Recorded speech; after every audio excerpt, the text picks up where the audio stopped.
menciptakan lapangan pekerjaan itu tujuan. Caranya bagaimana?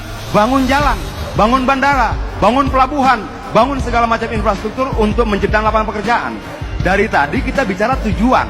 Tujuan bisa bagus-bagus. Yang jadi persoalan bangsa ini bukan tujuannya. Mas Nana, karena tujuan kita sudah selesai. Caranya bagaimana? Caranya jelas. Nah, yang dibangun oleh kelompok sana apa? Om Adian. Bikin OKOC, tutup.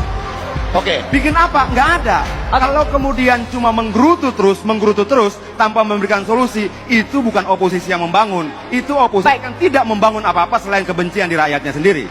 Ya. Berhentilah menyebarkan kebohongan. Berhentilah membodohi rakyat. Saya mau tanya, semuanya mahasiswa, mungkin tidak pemerintah menyusun anggaran sendiri? Tidak mungkin. Anggaran pendapatan belanja negara disusun bersama-sama Presiden dan DPR. Jelas.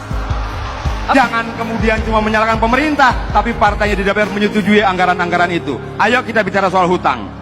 Dalam undang-undang kita jelas, hutang baru berbahaya. Hutang baru dianggap tidak boleh kalau di atas 60% dari rasio PDB kita. Baik. Kalau masih 20%, undang-undang membolehkan. Pemerintah salah? Tidak. Karena undang-undang dibuat bersama pemerintah dan DPR. Baik. Mungkin nggak bangun pabrik tanpa jalan? Mungkin nggak bangun perkebunan tanpa jalan? Mungkin tidak membangun industri tanpa jalan? Mungkin tidak membangun pertanian tanpa jalan? Mungkin tidak membangun pariwisata tanpa jalan? Artinya jangan dipisah-pisah. Jalan tidak semata-mata persoalan distribusi. Jalan juga bagian penting untuk membangun industri, membangun wisata, membangun produksi, membangun pertanian, perkebunan dan sebagainya. Kadangkala banyak orang melihat sangat sederhana. Dia melihat jalan cuma kumpulan aspal. Baik. Dia melihat jalan cuma kumpulan semen. Bukan. Jalan adalah arah media membangun peradaban dan lapangan kerja. Ya. Tempe setipis ATM itu hoax.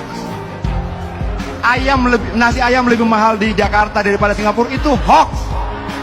Orang operasi plastik dibilang dianiaya itu hoax. Dan calon presiden mereka melakukan konferensi pers untuk berita-berita hoax itu.